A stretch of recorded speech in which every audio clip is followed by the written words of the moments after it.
Okay, just to start, can I thank so much the panel here. Thanks to Keelin, Ollie, and Joanne for facilitating this discussion. Thanks to Ubuntu for the financial funding and support for it, and to Irish Aid, and thanks to everybody who was in attendance today. Thanks to all who supported the organisation of it, the filming of it, to Lisa Nolan for supporting with the organisation and sharing it out. So thank you all very, very much. Okay, so this is an area of global citizenship education that I cover as part of my second year module with my undergraduate students. And I've always found it daunting. For a number of reasons I found it daunting, particularly because it covers so much. It's so broad and there's so much in it, is one of the things I found it challenging for me. And so I maybe wanted to start the discussion just by having a little discussion around how we might define global citizenship education in the context of second level education. We're all involved in initial teacher education for secondary school teachers. So how would we define it? I might maybe start with, we're all working under CAME, how the Teaching Council define it. They have adopted the UNESCO definition that GCE, or Global Citizenship Education, should ensure that all learners are provided with the knowledge and skills to promote sustainable development, including, among others, through education for sustainable development and sustainable lifestyles, human rights, gender equality, promotion of a culture of peace and non-violence, global citizenship and an appreciation of cultural diversity, and of culture's contribution to sustainable development. And so that's the definition that CAME standards have adopted. And it kind of hints at what I'm saying. It's very broad, very inclusive of an awful lot of things. And I find that somewhat daunting. So maybe if the panel members will be able to discuss maybe how you might go about defining GCE, Global Citizenship Education, for second levels teachers. Anyone want to start? I can start away, Ray. Thanks, I think by introducing the UNESCO definition, you've already nailed one of the big challenges for GCE, which is the breadth and depth and complexity and contested nature of the area. For us as teacher educators, we will probably go to the policy and go to the literature to inform our definition. So there's huge policy context, both from Europe, UNESCO, the OECD, our own Irish context in terms of the Irish Aid, GCE strategy, the Department of Education, strategy for sustainable development, all of whom bring definitions of this area to the space. But I think for post-primary teachers, we need to move a little bit beyond that in terms of defining and, coming into the space of what this large, complex, contested area actually means for the individual teacher. And in preparation, for chatting with you today, I was thinking about this coming up in the car. And I said, if I started with myself, so I'm both a teacher educator, but I'm also a post-primary teacher, and that identity difference is actually really important. So I tried to tune into my post-primary teacher identity, even though it's long in the past. Yeah. And I was thinking, from my perspective as a teacher in a post-primary school, GCE for me, from what I've learned across my career, and that's really important because I've been challenging myself to try and come to a better understanding for a long time, and that's actually core to it because there's so many different things that inform GCE. And for me, ultimately, it's nearly like a philosophy of education. Yeah. It's not a curriculum content area per se. It's a philosophy of education that you explicitly choose potentially to bring to your classroom and to your learners. And there are loads of ways that you can do that and be supported in doing that. But it's that ultimate identity piece, I think, at the start to say, in terms of what I think the purpose and function of education is, that I ascribe to that philosophy of social justice, equality and equity, climate, education for sustainable development. And I think in terms of, how we think about our priorities as educators, if you can align your own identity and philosophy and say there's something that this offers me that links with my beliefs and values as an educator, that is actually a key first step. Yep. Because then there are ways and entry points that you can be supported in whatever subject discipline in the post-primary classroom to integrate. Yeah, I think that's really lovely. I love the idea of choice, the fact that it's a philosophical position and ideology. Thank you so much, Joanne. It's really helpful. Anyone else to add on that? I would say it's from what's the purpose of education, and I would see it as to allow people to grow. Yeah. But it's also you're growing with an understanding of the interconnectedness of the world, both the planet and people, and how they all interconnect is really important. And it's also understanding like having an awareness of creed, culture, and how they all come into play in education. And I don't think there should be a hierarchy in terms of planet over people. Invariably it is. But I think the 3 pillars of sustainable development, if you want to take those, should be taken equally, and the interconnectedness between them should also be covered at GCE. So that's what I would see as. Yeah. And then that sense of interconnectedness of it all. Thank you so much, Ollie. First of all, I would say that I don't like something framed by the CAME standards, because CAME is not about professional ideals, it's a regulatory document. So it's going to straitjacket something that's really complex and important into something that's very functional and doable. And it's far too complex for that. The second thing I would say is that global citizenship education, part of the problem is the term has evolved. Like 25 years ago, there was a big emphasis on sustainable development. And then about 10 years after that, it started to shift towards development education. And now the term that's in vogue is global citizenship education. So the term has shifted and will probably continue to shift. And I think the big problem with it is that you've just read out the definition there. So it's called global citizenship education. But the minute you start reading it, it's all about sustainability. Yeah. So this idea that citizenship and sustainability, I could be a very compliant citizen that's not very sustainable. I could be somebody that's into sustainability, that's completely anti-democratic and wants some kind of anarchy to form in the world so that sustainability will take place. So this idea that you're associating citizenship with sustainability, the philosophy of it is right in that, yes, if we have citizens that understand their place in the world and recognize their actions and inactions impact on other people, we can start to see our role as citizens of the world rather than citizens of a nation state. But the idea that they automatically are attached to each other or that they automatically have some kind of relationship, we should contest that and challenge that, I think. Yes.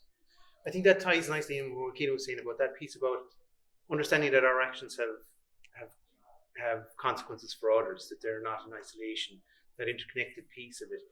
Is that perhaps a good place to start in looking at it from the philosophical perspective that Joanne was talking about earlier on, the idea that our actions, while at times can sometimes seem isolated, and go back to when you were thinking back to your career and identity as a teacher as well, it's getting us to think about how our actions have consequences that extend beyond ourselves, that sometimes we don't stop to think about. And coming then with the philosophical perspective, does that idea that I just mentioned, does that help capture the interconnectedness that Keelin was talking about, but also the philosophical perspective, I wonder? But I think our actions can actually be agents of change. They're not necessarily negative. Yeah. So I think it's important as well that we actually support students and young people develop that capacity that they are these agents of change. But it requires exposure to other skill sets. And I think it's in second level, it's often seen as very content laden. Yeah. And then that's a limitation towards key skills exposure, attitudes, values, exposure, etc. Even if you look at assessment, the assessment really doesn't assess these attributes in young people. Yeah. So there are limiting factors, but I think they're all needed. I think the agent of change bit should be facilitated through skills, etc. Yeah. That's my point. Thanks. And I'm just picking back up on what Ollie kind of said earlier on there about the straitjacketing of GCE by a policy document like CAME. I do find it difficult myself, though, finding a place to start. And then this is why this conversation is really, really helpful. You touched on it earlier on, Joanne. You do find yourself when you start, right, I've got learning outcomes related to GCE in my modules. I need to cover this with my students. Where do I start? And you do find yourself as an IT provider, well, let's go to the literature, let's go to the policy. And you do find yourself then straitjacketed by that. So how do you get beyond that policy piece and the constraints that it plays on your understanding of it, when it is more nuanced, it's more complex, and it has a rich history of its evolution and how we use that term now, and where it started from is always kindly identified, and where it is now. I find myself, right, there is the complexity of it, there's a nuance, there's the broad nature of it, and I say, right, I don't want to be completely paralyzed here. I'm teaching a module, I've got so many weeks I have to cover. Where do I start? I find myself being straitjacketed. I'm almost volunteering some kind of a straitjacket myself, tying myself up in knots. So you do find yourself looking for a definition in some place to start. So part of that straitjacketing as well is that when you get into the area, if you make the conscious decision to say, right, I'm going to explicitly address GCE in my teaching, all right, that's when you get into the real problems, because you've mentioned the idea of personal actions and personal responsibility.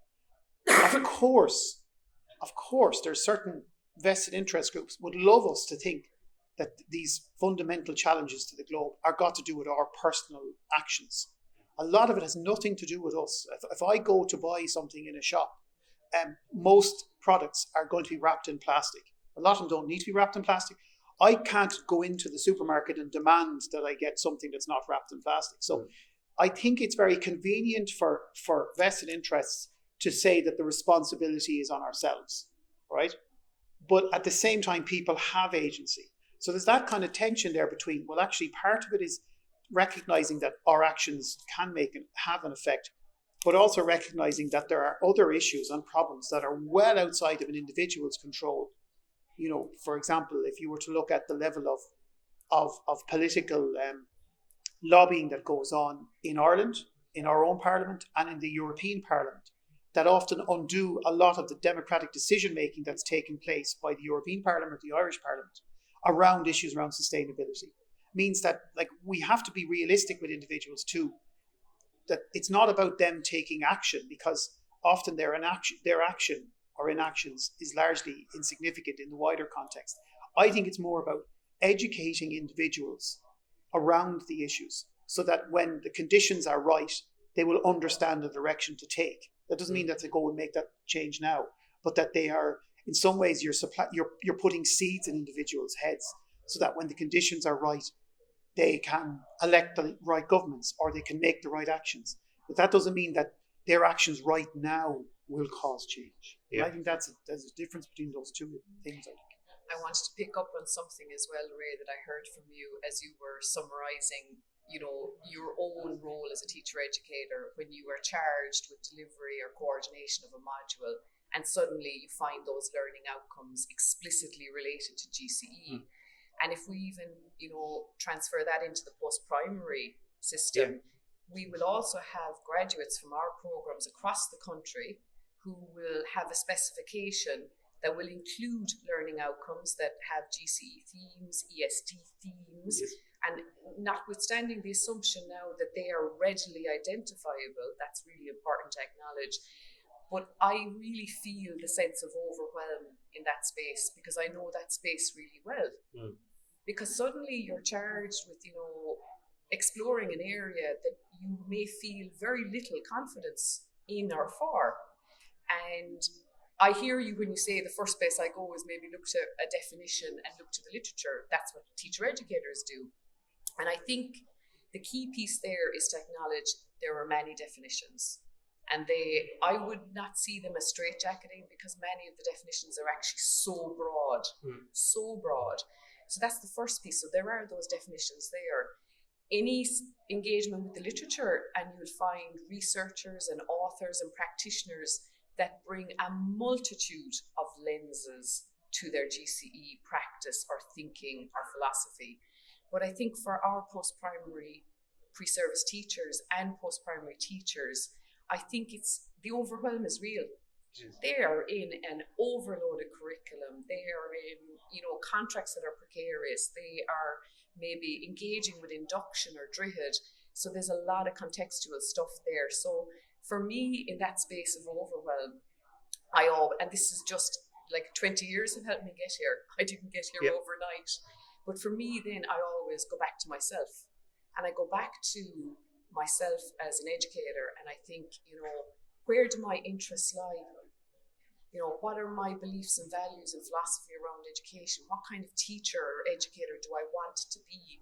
And I start there equally relative to those definitions, because I think overwhelm is real. So you have to find an entry point that aligns with who you are as an educator as well. And those do exist. So that step, though, is not easy.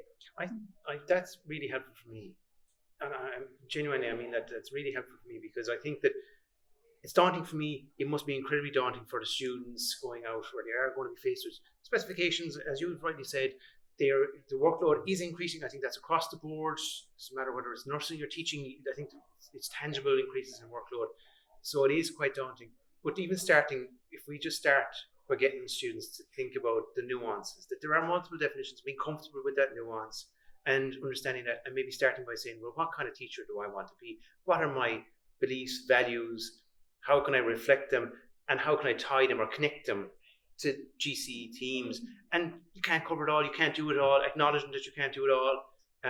Being comfortable in a space that you can't do it all. But going back to what you were saying there, reverting back to yourself as an example for others, look, these are my kind of values. Here's how I could maybe promote or encourage or inculcate these values. Here's tangible. So starting maybe at the local and showing how you could do that, and then asking others to maybe think of what kind of teacher do you want to be? What are your values? How do they relate to GCE? That's probably a nice way to start, and it's a nice flow actually to the next area I want to look at. Instead of getting caught up with definitions, of which there are multitudes, starting with what are your values as a teacher? What are your beliefs and values, and how can they be promoted?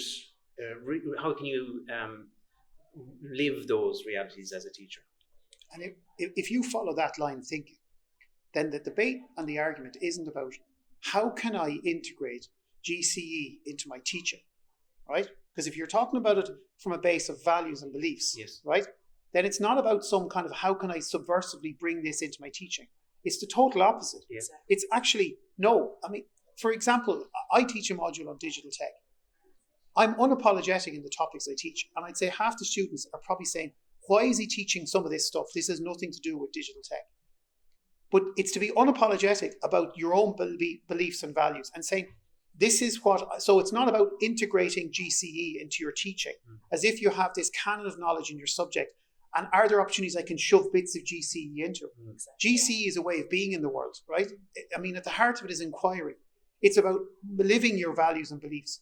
And you're saying, well, I can't then have this thing in my head of how can I bring GCE in? It's almost like, how can I not have GCE in my teaching if that's what my values and beliefs are? And it's almost, how do I then twist and form my subject around my values of GCE rather than bringing GCE into my teaching? Yep. And I think it's about giving student teachers the confidence to say, look, what are your own values?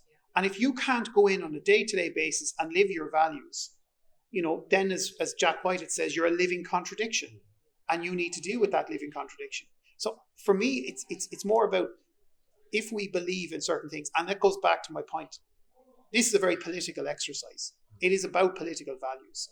People will often say it's an apolitical project, but it isn't. It's a very political process, and it's about having the courage to say, well, actually, I'm doing this, and I'm doing this because this is what I believe in, and this is what I consider to be important. And having the space for students to say, well, let's have a debate about this, and maybe I disagree with that. But that's all part of GC. We're listening to different voices, we're hearing different perspectives, and we're coming to a consensus. Yes. So I don't think it's about how do we find ways to put GC in. It's actually almost how do we teach our subjects through a GCE philosophy, or how do we find ways of putting our subject in to a GCE way of looking at the world. Yeah. And in doing so, be true to our values. Yeah, exactly. Yeah. I think it's Anya Johnson. It's bringing joy to climate justice, and she brings in those perspectives. It's what brings you fulfillment, what brings you joy. That's your values. What are you good at? Yeah. That's really important in young people, is that they can bring those skills in, whether it's knowledge, skills, even their networks, bringing in those points. And lastly, it's the contribution that they can make to the world around them, but that's locally, globally.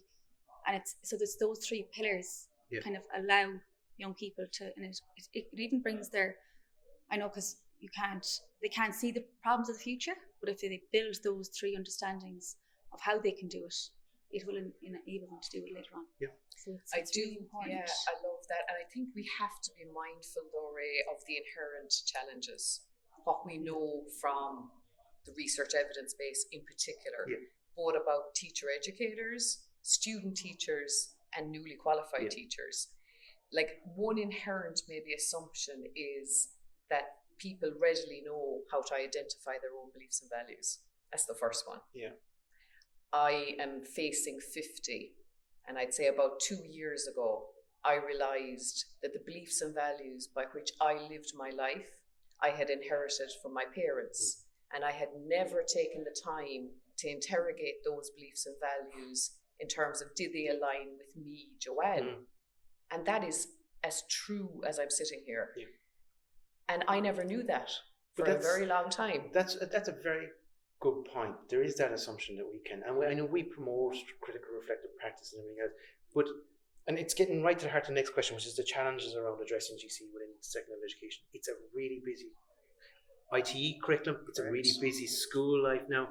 Actually, even finding the space, to sit back and really think, well, what are my values? What's in your, as you've highlighted, what's informed my values, my beliefs? Exactly. Do I really believe that? Do I really want to believe that? Do I really value that? Yeah. So there are, I think, inherent challenges, and one of them, I think, you rightly highlighted, is that assumption that we can. I think we're all very bad at knowing what's good for us, and you know what I mean. There's what's good for us now in the moment, what's good for us in the long term, in the future. So I think that's a really, really important challenge. Is there anyone else in the panel want to expand on what do you think that some of the challenges? I think that assumption piece is a big challenge. Are there any other challenges to addressing GCE, particularly for our secondary school teachers, secondary teachers graduating? I'm going to throw it out there and be a bit provocative here. Are the challenges as significant as people make them out to be?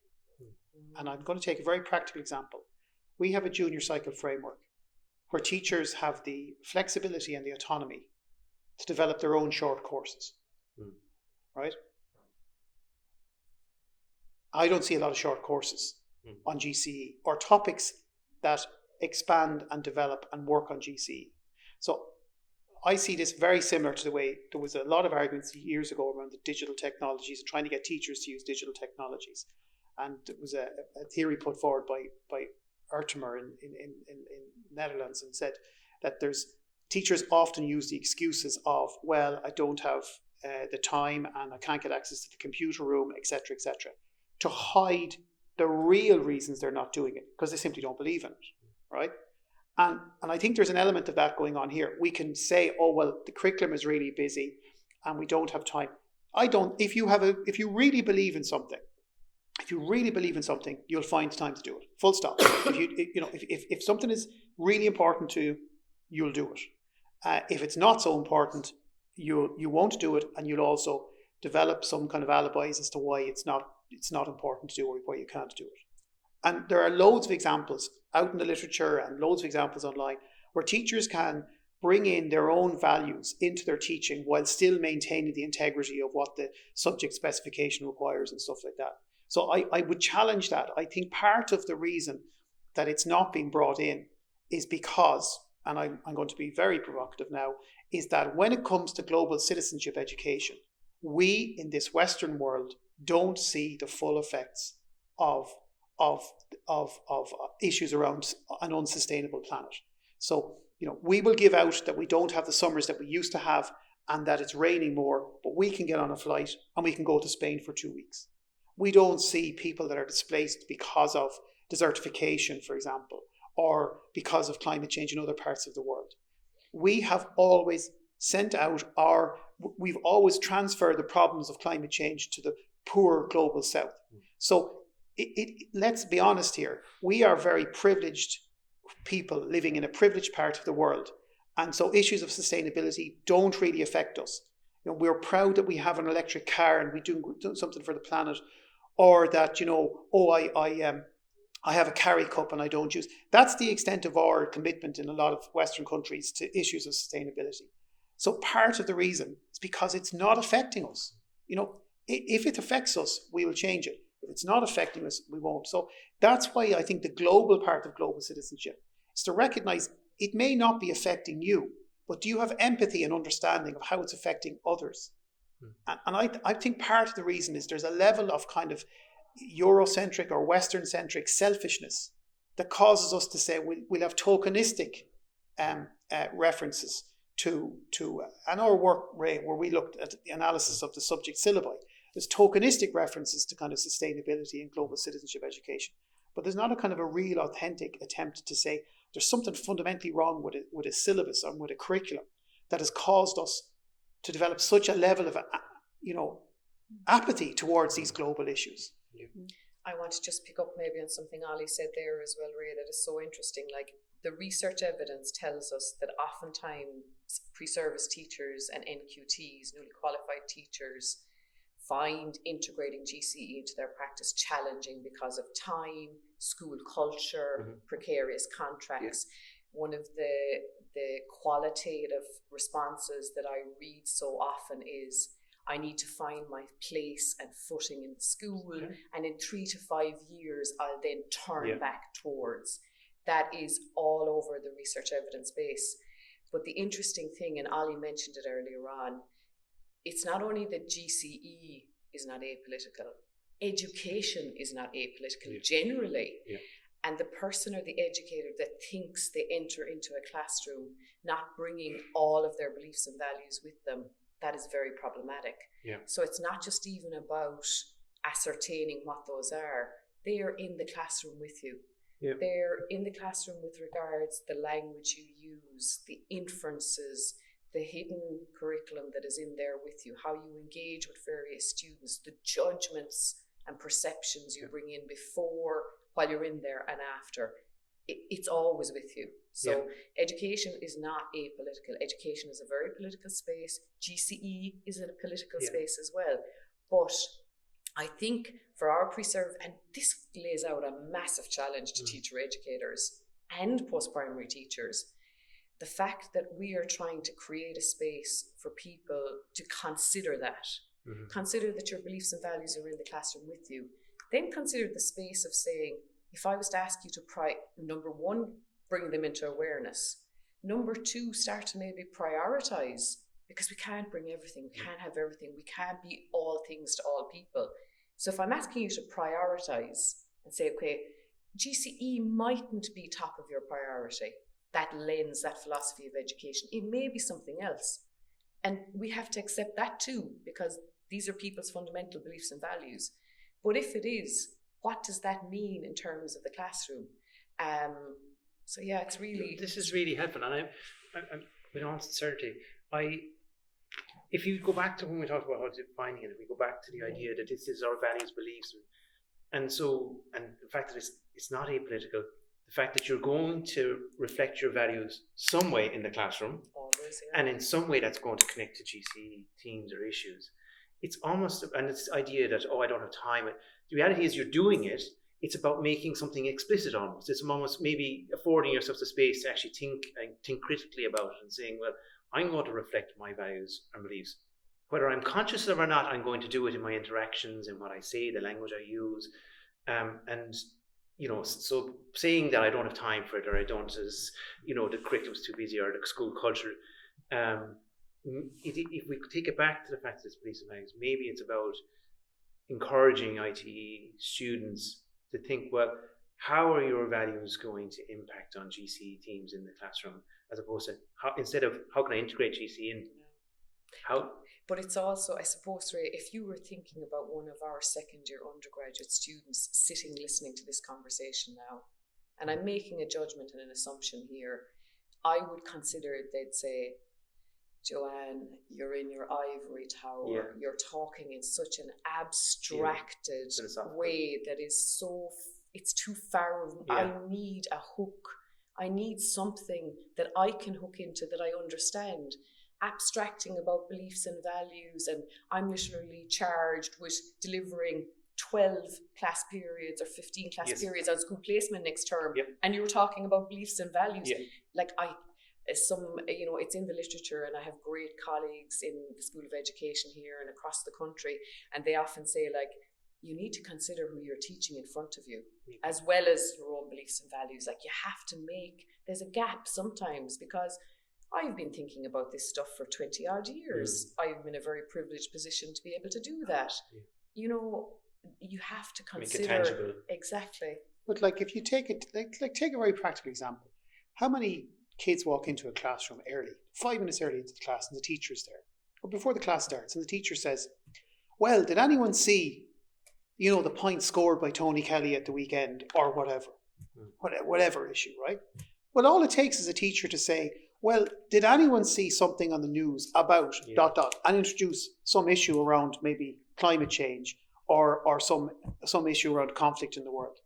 And, that simple conversation of taking them out of the little bubble that they live in, start recognizing, look, you're actually people in a wider globe, and people should know about this. Oh, my teacher actually looked at that, It's not about like some fundamental shift. It's actually recognizing the bubble that you live in and how you're contributing to children continuing to live in that particular bubble. So it's that level of change is required, because, as I said, it's not what's taught in school, it's what's caught. If the issues you discuss, if there's a free class with a teacher, or the conversation towards the end of the class, or what's coming up at the weekend, or did you see this on the news, or whatever, it's all that kids pick up as well. And if that's all local parochial issues, and I don't mean parochial issues in a religious kind of way, but parochial issues around, it's all about the community or the local, while it is important. A good example might be, what are the things that are exercising children right now? There's often things that happen. Children are very exercised about them, and they go into school, and there's no mention of them whatsoever. All right, like, take out your textbooks. Last week we looked at X, now we're moving on to Y. And that is what's really important there. Because when we say, but we live by our values, we also live by our values by not doing something. Not doing something is saying something far more powerful than actually doing something. And it's actually what kids get from that. So if there's some crisis that's going on in the world at the moment, take, for example, the Palestinian conflict. If that's not discussed in schools, which I think is an issue that should be discussed in schools, and some teachers will say, well, that's very controversial and blah, blah, blah. But if we don't discuss it, what message does that send to children? That's not to do with us. We live our life as normal. Life goes on as normal. That's somewhere else. That says something about how the school treats global citizenship education, because it's an issue that has implications for everybody. So to me, it's again, it goes back to it. If you believe in something and if you're committed to it, you will find loads of spaces to bring it in. Whereas if you feel, and I think a part of the issue, the research you referred to as well, Joanne, which I think is interesting, is that research tends to be done in Western countries with white middle-class student teachers. You know what I mean? And that is the critical factor. Other student teachers around the world are highly exercised by GCE, but because of the Western-dominated research mechanism, we only get the voices from certain individuals. But one of the voices, because I've surveyed initial teacher educators, and one of the fears they have of bringing these issues into the classroom is the eco-anxiety they'll create. They really are afraid of actually that cognitive dissonance of moving people's beliefs in a certain way.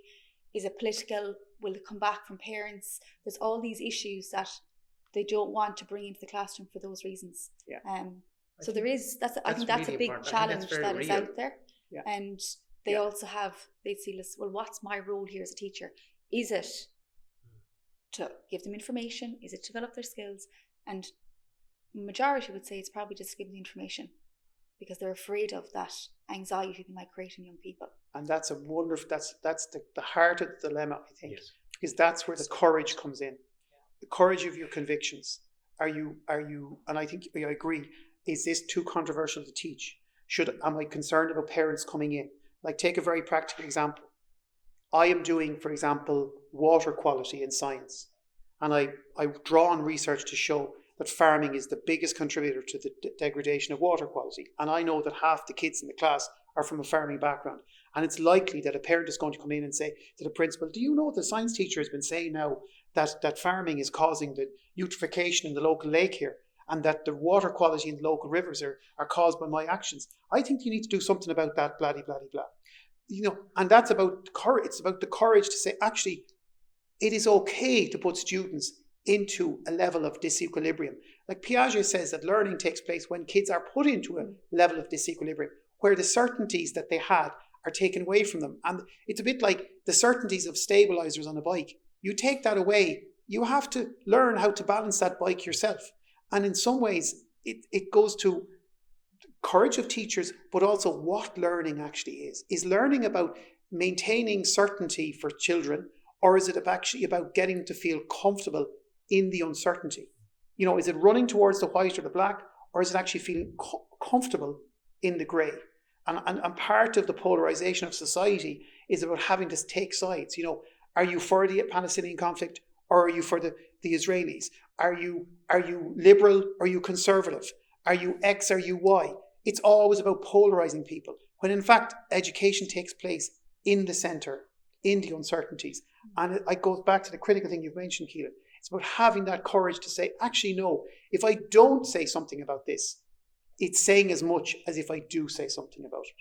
But should you say it from your perspective, or should you question them to more critical, like, how am I eating? How am I living? How am I, every day, what are my actions? So should it not be almost flipping it back onto them, rather than you putting your position on something?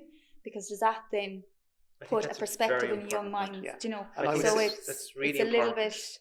There's a tension there, and I think you raise a really important point. I think that's one of the biggest challenges. I think I have fear sometimes about what I'll say inside the lecture, what I cover or don't cover, or I have beliefs and values, and it's important to be true to them. But your point is so well making, and I think it's about getting, I'm not going to tell you what to think, but I'm going to tell you to think. You have to think for yourself. Yeah. But I do think that's real fear. And I think when you talk about the research about, in a few years' time, I think if you're on a precarious contract, it's a real fear. It's not a. I want to bring you back, Ray, to that point you just said there. Like, those 2 points raised by Keelin are key. Very important. But even, Ray, when you followed up by saying, what you cover in a lecture and what you choose to include, they're all political and beliefs and values decisions right there and then. Yeah. And it's that piece. And I think this conversation is bringing us into the lovely space of entry points for GCE, because we've talked a lot about the various challenges, and to be positive about it, it's about finding a huge variety of entry points then. Because if a person is fearful of causing anxiety in their classroom, there's no point in ignoring that and telling them be brave. And I'm not saying that to be offensive to Volley's point, but they're not going to be brave because that fear will trump them being brave. So can we come up with a myriad of entry points for inculcating that philosophy of GCE? So, for example, GCE comprises a number of various themes across social justice, climate, and environmental areas. So you have the thematic content approach, and that mapping towards your own content area and specifications. But one of the areas I think are actually really, really interesting, and the beliefs and values piece then, creating those spaces to explore.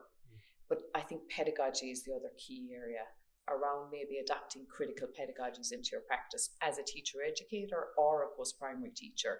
Because the adoption of, for example, critical pedagogies in your classroom, that brings an entirely different flavour of what you may align with in terms of the purpose and function of education. And this really challenges the positionality of the teacher as sage on the stage and information transfer, because it's going to heal in that place of, you said, that you're facilitating those conversations and discourses to happen without ever, and like, for anyone that's going to listen back to this, I do feel for them a little bit, because sometimes it feels like we're talking out of both sides of our mouth, because sometimes we're saying it's really important for you to articulate your beliefs and values. I think Ollie, mentioned that earlier, and own them and be proud of them, because they're what you're prioritizing as an educator.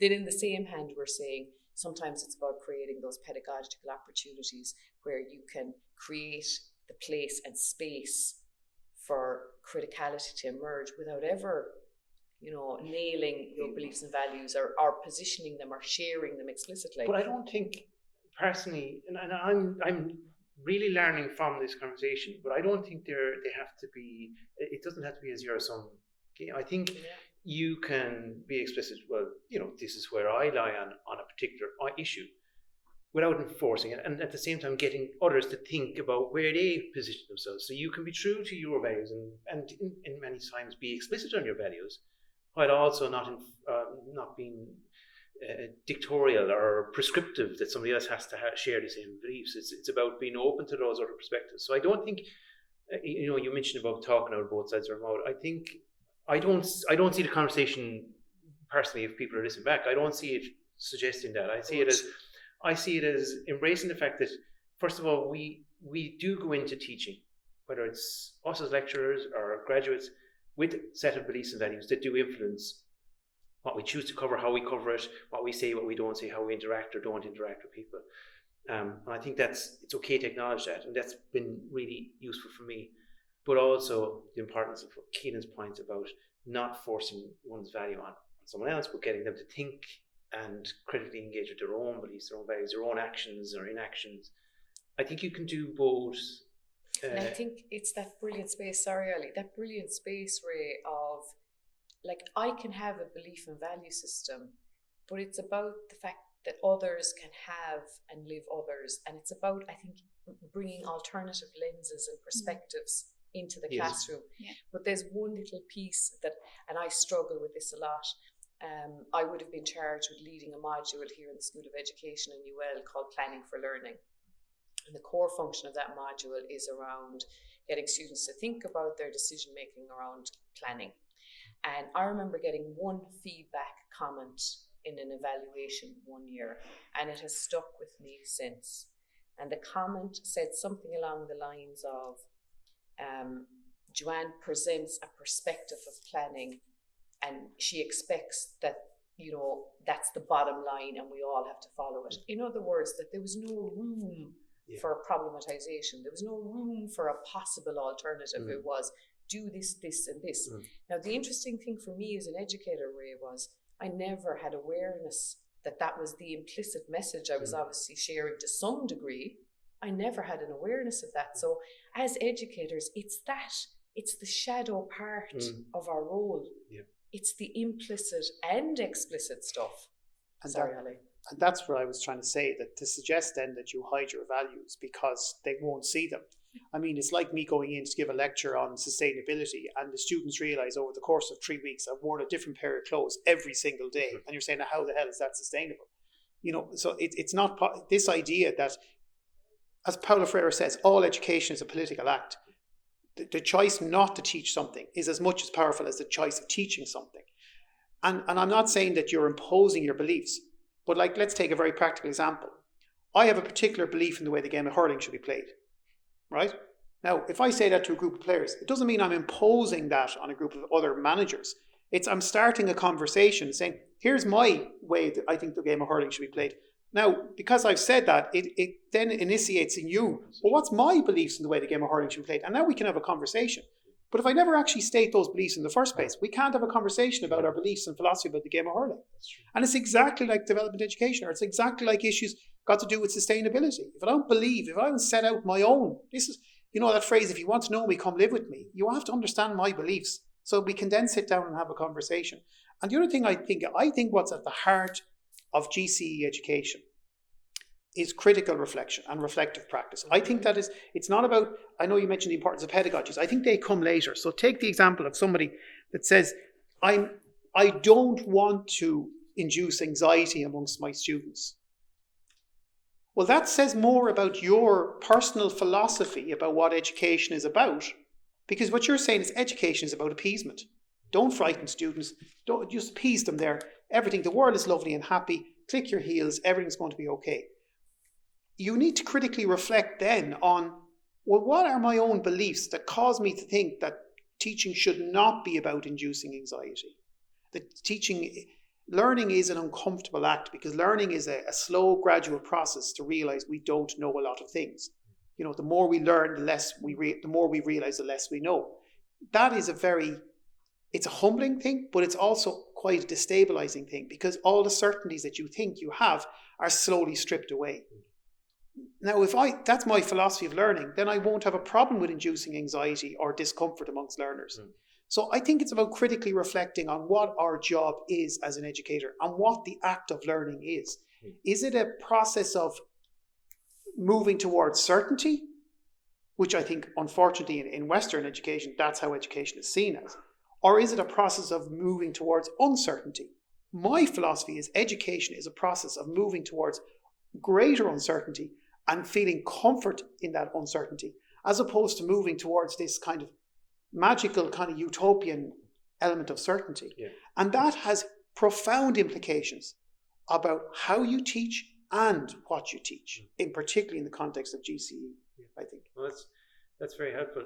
I think that there's a balance to Keelin's point earlier on. I think, like, if you're teaching a smallie to ride a bike, there's a balance between how much freedom do you give, how close behind them, you know, how much is, you know, so they're so scared about falling off that they actually don't want to get on the bike ever again, and how much is overpowering and they never take off the stabilizers. You know, there is a balance. I think Keelin's point is right, that you don't want to create such anxiety that it's almost paralyzing.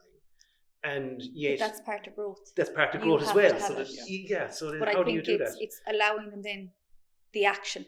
Yeah. And that's where they would take the action with certain groups or networks that allow them to take it forward if they needed to. Yeah. So I think it's not just about them developing, understanding the various perspectives, but it's actually them taking action to actually support the issue that they found or they need, etc. Yeah, so that action is I agree with you. That action is in the present, because I think a lot of the anxiety that students feel in relation, particularly around sustainability or unsustainable development, let's call it, is we project ourselves into a future, an absolutely apocalyptic future that's going to frighten anybody. Yeah. But we don't know what the future holds. I mean, education has far too long focused on what the future is. If you look at all the discourses, in the future, kids will need the following skills. In the future, nobody knows what kids will need in the future. Neil Selman says that often education policy gets us to look to the future to avoid us looking at the present, the realities of the present. So what I would say is stop talking about the future. And that's where all the anxiety comes in. And say, all we have is the present. Let's prepare children for the present world. And that's not a very scary place. The scary place is the projected future we tell students is going to be down the line. And as you said, let's take action in the present world. And if our actions in the present world have an effect, great, but focus on the present. Future focusing, all policy looks at the future because they construct a problem in a particular way. And I think that's part of the anxiety that a lot of children have, is that they have these images that are projected, that they develop from discourses and from the media around what the world is going to look like in the future, when in fact all children have is the world that they have today. And I think there's something very kind of almost Buddhist about that, and that focusing in on the present rather than the future. And you even, at the outset of this conversation, we were considering like Western philosophies of GCE, and there's so much we can learn actually from Eastern philosophies around like what it means to be present. And I loved Ollie's idea of that invitation. And you know what? If I was to actually really think about how many times in my daily life, how many times in my educative practice, I really put out a genuine invitation to connection and engagement. That's a really interesting thing to consider. The one other point I just wanted to raise, Ray, because I think it's really important both for teacher educators, pre-service teachers and in-service teachers, and that's the area of critical reflection. I think we need to take serious time and pause to consider how we teach reflection, the narratives we use, the expectations we use, how it can be tied to assessment, for example, for our pre-service teachers, and what are the challenges if you're continuously reflecting alone? Yeah. And then what are the challenges actually if you're reflecting with others, but you're in an echo chamber with others mirroring back the exact same beliefs and values as you, consolidating ones that may be maladaptive to start with. And that whole individual versus witnessed reflective practice, and particularly for teacher education, because in a lot of regards, that is where student teachers in particular are met with reflective practice. reflection and reflective practice cycles and processes. And I think we really need to consider that. And I'm mindful of a paper that Ollie and colleagues produced where they spoke about pre-service teachers in particular sunshining to meet what they thought external tutors wanted, or those grading. And I think reflection and critical reflection, how we do it in teacher education, because it's setting these students up for placement and their professional careers. I think we really need to consider that. Can I just go back to Ollie's point on problems that our young people are engaging with? I think as well as a big misconception about what an actual problem is. Problems have to start from empathy. That's the big thing. It's whether it's the planet or it's the person. And if you look at the way problems are posed in education, they're often too prescribed. They are X, Y, and Z because of assessment. But even if you think about the problems in the world around us, if you think about the bottle recycle scheme, it's not solving a problem. It's simply a band-aid on an issue, and therefore that gives young people a misconception. It's driven by economics, which is not, again, getting rid of the problem of loads of bottles. So I think there's a whole misconception about what are real world problems and how they're solved. And that, again, it just does not actually support young people's ideas about how we can contribute, how we can take action, because there's an economic driver behind a lot of these things. It's a big issue. Thank you so much. I'm conscious of time and the tea and coffee's here. So can I thank the panel members, thank Keelin, Ollie and Joanne for your time. I really appreciate it. It's been a really informative, really comforting discussion, really for me, because I'm sincere when I say it is a daunting area for me to cover, and this has been a really useful conversation. I really appreciate it. So thank you very much for your time. I'll turn off the recording, and there is tea and there is food if people want to have chat afterwards. Thanks, Ray. I know Keelin has to head off. Thank you so much.